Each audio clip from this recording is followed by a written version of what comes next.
pour s'accrocher à l'événement politique. On n'a pas manifesté de distance dans Bango. Ce qui n'est pas du tout sérieux. En tout cas, le monde a montré à couper l'une des conailles, mais il y a essayé que le marché. Est-ce que réellement Moutouana a causé la courage à marcher? Yango na sengi bandeko nangabo oyambaki bango nango tozo sala combat politique na kati ya opposition soki biso yi de presse lobby to banda ko marcher par rapport ya date songolo pakala oyo tokufela bato nakanisi ke Congo ekozala paralysé po bako travailler te. En termes de bilan, le bilan est très très lourd. Il faut battre. Il faut battre. Il faut battre. Batika comportement irresponsable. Tokufeli batu. Isonde tokolo batu o bakufaki. O mokili mombaba mona ki remorque ezobi mana lopango oyo. Batie ba cercueil likolo net ba carton ya marchandise. Mokili mombaba mona ki yango. Na 2011 batu na biso bakufa ebele. Boyoka ki même ba radio étrangère alobelaki makambo ya ba zoto ya bawe qui flottait sur le fleuve. Et ça qui va membre à IDPS. Tout le monde que c'était un prix à payer. Pour tout comme place comme il est là. Mais tout comme senga na baninga na biso bazosa la politique. Base à la quand même na respect. Na bayi batika milimu na bango, batika bomo na bango. On a bitumba oyo. O batika ba famille na bango na passe na motema e bango bakoma ko exploiter yango pona ko sala marketing politique na bango. Je ne suis pas d'accord avec sur toutes les lignes. Na 2004, je me rappelle encore au niveau des Royal, tozaki mi balé tango toza ko manifester pour ba fongola ba bureau pour ba enrôler biso. Muninga nango tozaki na ye akufaki sur les champs nga balobaki nanga ke botika yake ndo pesa sango soki ezaki mukolo nanga pe ngai kokende lelo bozolo belango me Zamba permetaki te alingaki na vivre parcours na biso nyonso na accession à IDPS na pouvoir.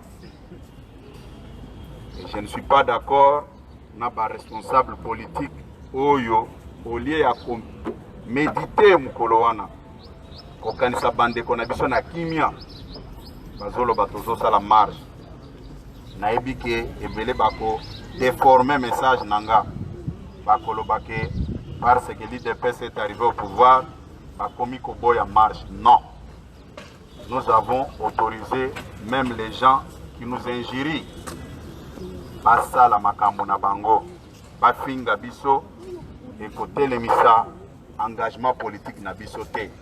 Mais moi je plaide pour les familles des victimes oyo babungisa bandeko na bango totika kwambrier bango nakanisi lelo tango tosali messe oyo ba famille wana bamoni ke babosani bisoté et totika ko s'accrocher na date moko comme si tozo sala marketing politique na biso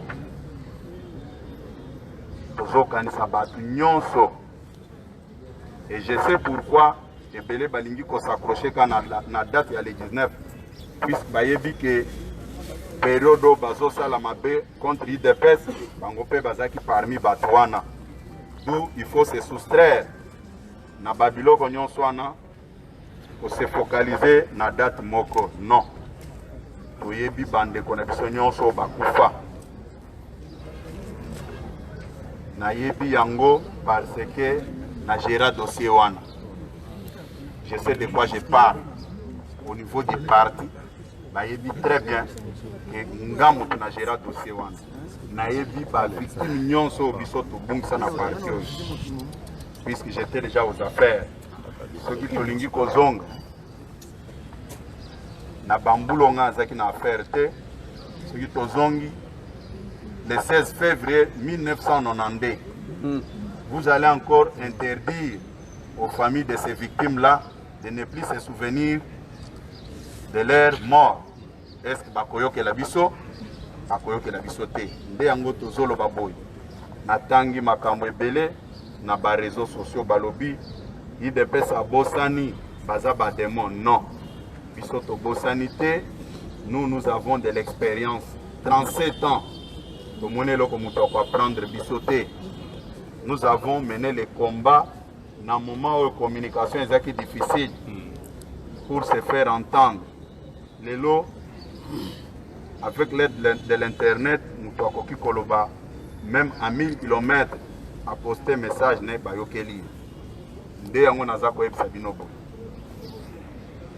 une discussion au niveau de la partie. Auto pour la date moko. Oye kozala célébrer Congo Mobimba poto kufisa bato bande kona biso bakufa tokoki kobosa na bango te bato batika kokole biloko na nzoto ya mokonzi ya mboka ono aza kokanisa lisusu te bato bakufa IDPS baza batraître. Non, biso toza batraître te. Lelo na moni bato bakomi na source d'information na bango Honoré Ngwanda na pareko na ye. Est-ce qu'Honoré Ngwanda peut nous dire quelque chose par rapport à la manifestation il y a le 16 février 1992? Congo ya Terminator et Utawati makambo ya Baibu, ça fait partie de notre histoire. Si nous avons accepté de marcher avec tout le monde, même ceux qui nous ont fait du mal, c'est au nom de la paix pour sauver notre peuple. 37 ans de combat dans l'opposition, ce n'était pas une mince affaire. Nous n'avons pas de leçons à recevoir de qui que ce soit. Ce sont les oiseaux de même plumage. Même ceux qui se réclament des combattants, je pèse bien mes mots. Les combattants, les abisso batoyi de pèse, bato bandai ko combattre dictature. Que yo kimimboka pona makambo ya mabe yo salaki, komi na poto mi bengi combattant. Mais ba combattant, toyebi bango bautaka na ba parlement debout, na ba structure de base. Awa na Kinshasa yo bandaki ko combattre dictature watu na cellule nini lelo olobi que non biso ba combattant. Non, le mot combattant c'est un nom de baptême pour nous de l'IDPS. Boluka ba kombo na bino boluka ba kombo mususu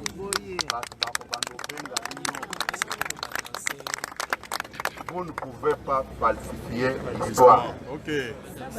Okoki koko sa batu nyonso, mais okoko sa conscience na yote. Merci. Biso toza ba collaborer. Nous avons combattu dans ce pays et je reviens toujours sur mon propos. Batikala ko kabela biso pouvoir te. Batikala ko nommer Son Excellence Félix Tshisekedi. Nous avons gagné des élections comme en 2011. Et cette fois-ci, nous avons changé de stratégie. C'est vrai. La preuve en est qu'à chaque sortie du chef de l'État, Ezakola Kisake, c'est lui qui avait gagné les élections. Inutile d'engager le débat. Il faut être fier pour parachever combat politique ya Etienne Tshisekedi. Bozonga na banda kuna bino bokende kopema na kanisi ete soki ekomi pembeni ya communiquer bino date oyo ekotala ba victime na biso nyonso ndenge tosalaka makambo na biso na bapanzi sango. Et je ne cesse jamais de le dire, dans la vie il ne faut pas être ingrat. Quand on touche à un journaliste, même bao bafinga kanga na comprena kabango basala kango pour des raisons sociales, mais il faut qu'on respecte bande connexion ba journalistes. Ils ont pris beaucoup de risques pour nous, puisqu'au moment où ils ont empêché biso parole, bamususu babandai kozwa risque ya kopesa biso parole pour topesa son de cloche mususu ebele babengana bango na misala, comme je l'avais annoncé lors d'une matinée politique. Naboyaki kosangana na ba journaliste pona date oyo eleka. Dans les jours à venir na organiser cadre oyo tokokutana na ba journaliste bao bafingaka biso na bao babandai koaccompagner biso tokutana tovanda tosepela elongo, puisque lelo IDPS ekomi na pouvoir. Bozonga malamu na bandako na bino.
Je vais prendre mon véhicule.